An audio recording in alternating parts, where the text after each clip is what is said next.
پریشانی کے دن آپ کو عطا کر دے، اس دن میں اگر آہ و بکا کوئی کرتا ہے اور شکایتیں کرتا ہے تو اللہ اس سے بھی بہت ناراض ہوتا ہے اور لعنت فرماتا ہے۔ اور جان لو اگر اللہ کی لعنت کسی بندے مومن پر پڑ گئی تو پھر اس پر ہی نہیں، اس کی نسلیں تباہ ہو جاتی ہیں، نسلیں لعنتی ہو جاتی ہیں، اس لیے کہ اللہ کی لعنت پھر پیر صاحب تھوڑی کاٹ سکیں گے، پھر پیر صاحب کے ہاتھ چومنے سے تھوڑی کٹے گا، پھر پیر صاحب کے پیر دبانے سے تھوڑی کٹے گا، عالم صاحب کو سلام کرنے سے تھوڑی کٹے گا، اس لیے کہ اللہ جس پر لعنت فرما دے، اللہ جس پر لعنت فرما دے اس کی نسلیں لعنتی ہو جاتی ہیں۔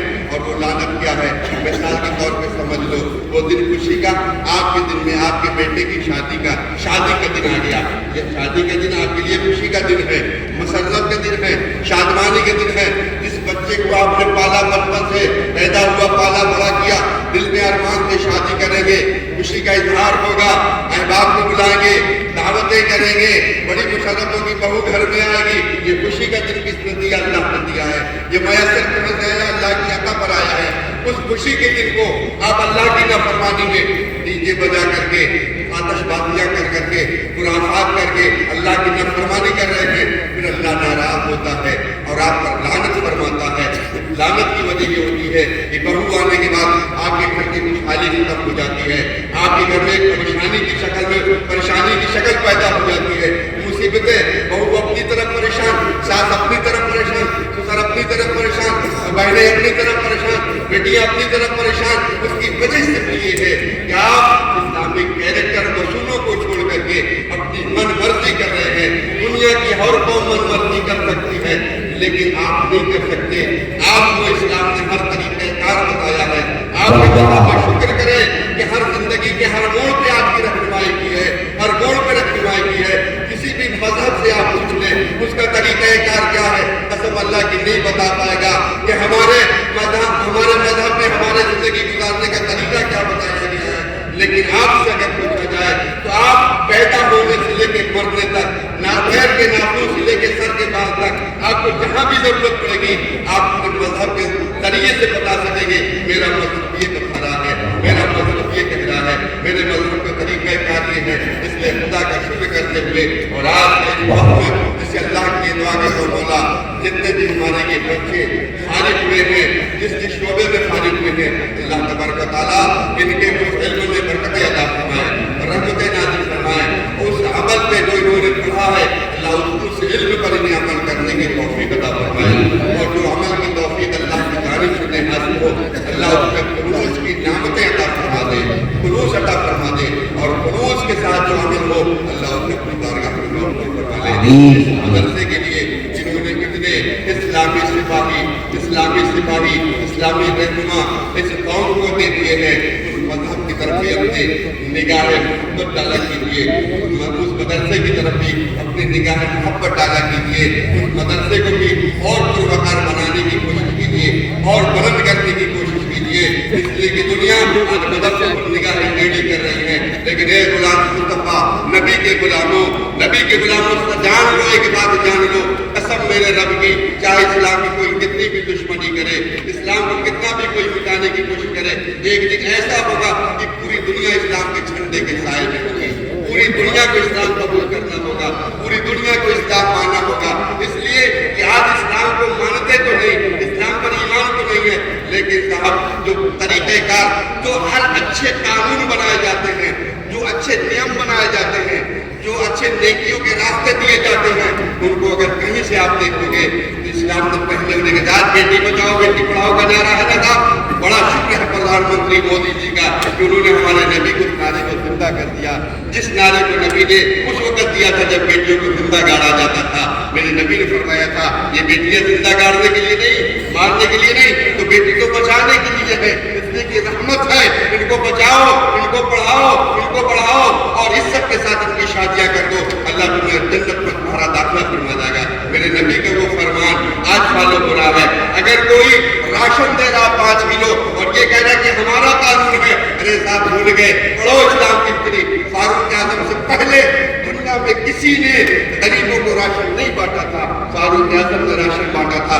آج وہ راشن یعنی دنیا کا کوئی بھی نیک کام جب کوئی بھی حکومت کرے گی یہ دیکھ لے گی اس کی شروعات سب سے پہلے اسلام نے کر دی ہے، اس کی شبہ سب سے پہلے اسلام کا کیا. اس لیے اسلام کو انڈائریکٹلی سب کو پسند ہے, ہر قوم کو پسند ہے. اسلام عیسائی کہاں جا دیکھو مسلمان سے دشمنی کرے گا, اسلام کا فالوور ہوگا. یہودی کو جا کے دیکھ لو, اسلام کی دشمنی بھی کرتا ہے لیکن اسلام کا فالوور ہے, اسلام کو فالو کرتا ہے. دنیا کی ہر قوم میں ایک دن وہ آئے گا جب دنیا اوب جائے گی نفرتوں سے, دنیا اوب جائے گی فرقہ پرستی سے, دنیا اوب جائے گی نفرت کرنے سے. پھر ایک دن وہ آئے گا اسلام کے فالوور, وہ سچے فالوور جو رسول اللہ کے سچے سپاہی ہوں گے, دین کے سچے سپاہی ہوں گے. جب وہ سامنے آئیں گے آپ ان کو دیکھ کر کے لوگ مسلمان ہوں گے. جانتے ہو کیسے؟ حضرت صدیق اکبر نے ایک مرتبہ میرے آقا کے رسالے کے بعد صدیق اکبر نے حضرت عائشہ کی بارگاہ میں حاضری کی اور کہا عائشہ تم میری بیٹی ہو لیکن میرے نبی کی توجہ ہو. میں نے اپنے نبی کی زندگی کو بڑے غور سے دیکھا سمجھا اور اس کے بعد وہی کرنے کی کوشش کر رہا ہوں جو میرے نبی کرتے تھے, لیکن شاید کوئی گوشہ مجھ سے چھٹ رہا ہوگا. اب تمہیں میری رہنمائی کر دو, اس لیے تم تو بیوی تھی نا, تم زوجہ تھی, تم زیادہ باریکی سے میرے نبی کی زندگی کو دیکھا ہوگا. ایسا بتاؤ کچھ ایسا مجھ سے چھٹ رہا ہے کہ جو نبی کرتے تھے میں نہیں کر رہا. اور عائشہ نے فرمایا ابا حضور آپ تو بڑی باریکی کے ساتھ میرے نبی کی محبت میں رہ کر کے ان کے زندگی کو دن رات کو دیکھا ہے, لیکن ایک کام آپ کو بڑے پوشیدہ سے میرے نبی کا جو ہوتا تھا وہ میں آپ کو بتائی دیتی ہوں. میرے نبی فجر کی نماز کے بعد فجر کی نماز پڑھنے کے بعد فوراً میرے پاس آتے تھے اور کہتے عائشہ جلدی سے روٹی تیار کرو, عائشہ جلدی سے روٹی تیار کرو. میرے نبی کی مسلمان لغت کے مطابق جلدی جلدی روٹی بناتی, روٹی بنتی ادھر حضور اپنے ہاتھوں سے روٹی کو چھوٹے چھوٹے ٹکڑے میں توڑنا شروع کرتے تھے. جو بھی مضبوط ہوتا, جو بھی سالن ہوتا, دودھ ہوتا, اس کو پیالے میں جلدی روٹی ڈال کے اسے نرم فرماتے اور پیالے کو لے کر کے میرے آقا اس وادی کی طرف چلے جاتے, اس پہاڑی کی طرف چلے جاتے. اے ابا اس کے بعد مجھے نہیں معلوم کہ وہاں جا کے کیا کرتے تھے. حضرت صدیق اکبر نے فرمایا بیٹی میرا شکر ہے کل فجر کے بعد میں آؤں گا, میں بھی اسی طرح تجھ سے کہوں گا جیسے میرے نبی کہتے تھے اور تو اسی طرح کرنا جیسے میرے نبی کی زندگی میں تو کرتی تھی. فجر کی نماز بعد صدیق اکبر آئے اور کہا عائشہ جلدی سے روٹی پکاؤ, روٹی تیار کرو. عائشہ نے جلدی سے روٹی تازی تیار کی. حضرت ابو بکر ویسے ہی توڑنے لگے جیسے نبی توڑتے تھے, جیسے عائشہ نے بتایا تھا. توڑنے لگے, توڑ کے پیالے میں رکھا, پیالے میں لے کر کے چل دیے, وادی کی طرف چل دیے. اب چلتے جا رہے ہیں صاحب, چلتے جا رہے ہیں. حضور کہاں جاتے تھے کسی کو پتہ نہیں, چلے جا رہے ہیں. لیکن ایک بات میں ایمان سے کہہ رہا ہوں, اس صحابہ کو نبی کے کہاں جاتے تھے, کدھر جاتے تھے کہ کسی سے پوچھنے کی ضرورت نہیں تھی. نبی کی خوشبو ہی بتا دیتے کہ نبی ادھر جاتے تھے. حضرت صدیق اکبر سنتے وہی جانب راستہ سیدھا پکڑ لیا. جب قریب ایک غار کے پہنچے تو وہاں سے بڑی تیز آواز آ رہی, محمد کہاں ہو, محمد کہاں ہو, محمد میں 3 دن سے بھوکی ہوں, مجھے کھانا کھلاؤ, تم کہاں رہ گئے. وہ قدموں کی جو آہٹ جب مل رہی تھی اس غار میں رکھنے والے کو, اس کی وجہ سے وہ تڑپ کے چلا رہا تھا جلدی آؤ میرا دم ٹوٹنے والا ہے. محمد تم کہاں رہ گئے تھے, تمہیں میری فکر نہیں ہے, تمہیں میری پرواہ نہیں ہے. 3 دن ہو گئے تم نے میری فکر نہیں کی. حضرت ابو بکر سمجھ گئے کہ میرے نبی یہی آتے تھے, میرے نبی یہی آتے تھے. فوراً پہنچے, جا کے دیکھا غار میں ایک بڑھیا ہے جو ہر آتا ہے جسم سے معذور ہے, چل نہیں سکتی, ڈل نہیں سکتی, ہاتھ نہیں اٹھا سکتی, وہ بیٹھی ہے. اس نے کہا جاؤ جلدی محمد مجھے کھانا کھلاؤ, میں بہت بھوکی ہوں. 3 دن کہاں رہ گئے تھے, 3 دن میری فکر نہیں تھی.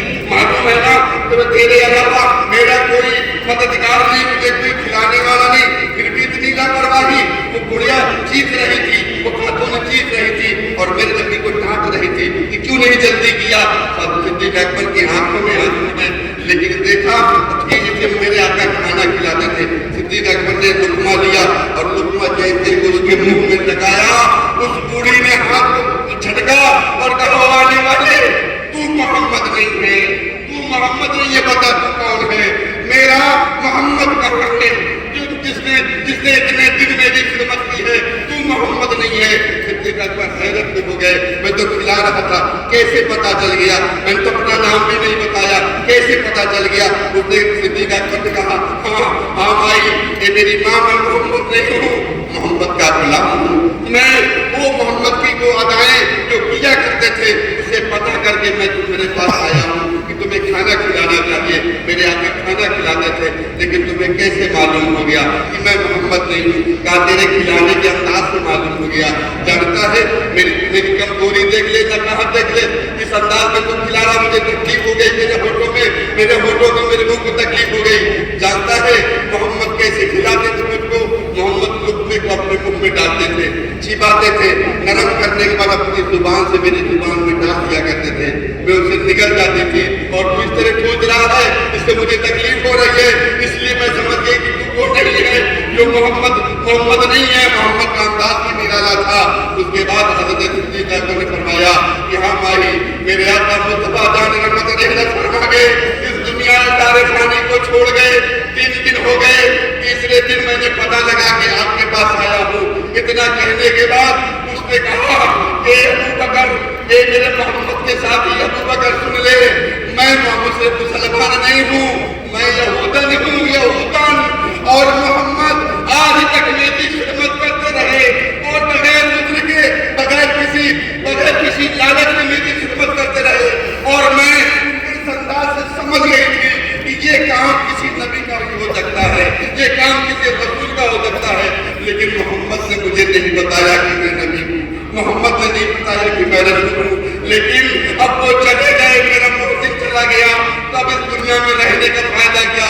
بس جاتے جاتے ابو بکر تجھے گواہ بنا رہی ہوں کہ جس محسن کے زندگی میں میں اس کا کلمہ نہ پڑھ سکی بظاہر اس کے سامنے، آج تجھے گواہ بنا کر میں صدق دل سے کلمہ توحید پڑھتی ہوں، اشہد ان لا الہ الا اللہ اشہد ان محمد رسول اللہ۔ اتنا کہہ کر وہ خاتون دم توڑ گئی۔ پتہ یہ چلا اسے کہا نہیں گیا تھا کہ میں نبی کو کلمہ پڑھو، کہ ہم بتائیں مفید صاحب ہماری بات مانو، ہم مولانا صاحب ہماری بات مانو، نہ صاحب، نبی نے نہیں فرمایا۔ نبی کے کردار کو اس بڑھیا کو یہودن کے دل کو بدل کر کے اور نور کر دیا تھا، وہ کردار اپناؤ، وہ کردار اپناؤ، دیکھنے کے بعد تمہیں کہنا نہ پڑے کہ اسلام کی طرف آؤ، بلکہ لوگ دیکھ کے کہتے ہیں کہ مسلم اسلام کا کردار بہت اچھا ہے، اسلام کی شان بڑی بلند ہوتا ہے کہ دیکھ کے ہمارے کاموں کو دیکھنے دے۔ ہم تو کہا یہ بھی نہیں ہے کہ مولوی صاحب کی ذمہ داری ہے کہ اسلام پھیلائے، قاری صاحب کی ذمہ داری اسلام پھیلائے، امام کی ذمہ داری اسلام کا پورا بولتا ہے، یہ بھی نہیں ہے۔ آپ جا کر کے کیرلا کے علاقے میں دیکھ لیجیے گا، وہاں کوئی مبلغ نہیں گیا، وہاں کوئی صحابہ کرام تبلیغ کی غرض سے نہیں آئے، صرف تجارت کرنے والوں کے ذریعے سے اسلام کیرلا میں پہنچا تھا۔ وہاں کے تجارت کرنے والوں کا انداز دیکھ کر کے لوگ پوچھتے کہ بھائی تمہارا تو انداز نرالا ہے، تم تو بڑی ایمانداری دیانتداری سے کرتے ہو تجارت، تم نے ذرا بھی فراق دھوکہ نہیں ہے، مکاریہ نہیں ہے، آخر ایسا کیوں؟ کہا اس لیے کہ ہمارا نبی اور ہمارا دین بتا رہا ہے کہ لوگوں کے ساتھ ایمانداری سے کام کرو، لوگوں کے ساتھ ایمانداری سے تجارت کرو، اس لیے ایماندار تجارت آخر انبیاء کے ساتھ ہوگا۔ اور ہمارے ہر معاملے کا نگہبان تم دیکھ رہے ہو، اگر ہم اپنا خراب سامان ملا کر مکسر کر کے تمہیں دے دیں گے تو تم تو نہیں دیکھ رہے ہو، لیکن ہمارا رب دیکھ رہا ہے، ہمارا رب دیکھ رہا ہے۔ لوگوں کو جب یہ نیا فلسفہ دکھائی دیا تو بڑے متعجب ہو گئے، یہ کون سے لوگ ہیں پاگل لوگ دنیا میں کہ اپنا نقصان چاہتے ہیں اللہ کی محبت میں۔ بادشاہ تک یہ خبر پہنچی، بادشاہ نے بلا کر جب ان سے وہاں کے راجا نے بلا کر پوچھا کہ آخر یہ تمہارا انداز کیسا ہے، کس نے سکھائے، کس نے بتایا ہمارا مذہب اسلام نے، ہمارے نبی محمد رسول اللہ نے۔ تو اس بادشاہ نے کہا آج سے آپ کو تم کو جھوپڑی میں رہنے کی ضرورت نہیں ہے، تم لوگ شاہی مہمان بن کر کے رہو گے، اور یہ ہمارے شاہی مہمان کھانے کی تمہارے ضیافت ہوگی، کھانے کا انتظام ہوگا۔ شاہی مہمان بن کر جب رہے اور وہیں پہ اسلام کی تبلیغ ہوتی رہی، یہ نہیں کہ انہوں نے کچھ کسی کو نہیں پڑھایا کلمہ، بلکہ لوگ ان کے کردار کو دیکھ دیکھ کر کے ان سے کہتے ہیں ہمیں بھی سکھا دو نا، ہمیں بھی بتا دو نا، اے اپنے مذہب کی باتیں ہمیں بھی سکھا دو، اپنے مذہب کا طریقہ ہمیں بھی سکھاؤ۔ لوگ سیکھ کر کے سب سے پہلے ہندوستان میں تاجروں کے ذریعے سے کیرلا کے علاقے میں اسلام پہنچا ہے، اس لیے اے میرے لوگوں تم دکانداری کر رہے ہو نا، تمہاری دکانداری کے ذریعے سے اسلام لوگوں تک پہنچنا ہے۔ تم اگر نوکری کر رہے ہو نا، تمہاری نوکری کے ذریعے سے، تمہارے ورک کے ذریعے سے اسلام لوگوں تک پہنچنا ہے۔ تم کھیتی باڑی کر رہے ہو نا، کھیتی باڑی کے طرز انداز سے تمہارا اسلام لوگوں تک پہنچنا ہے۔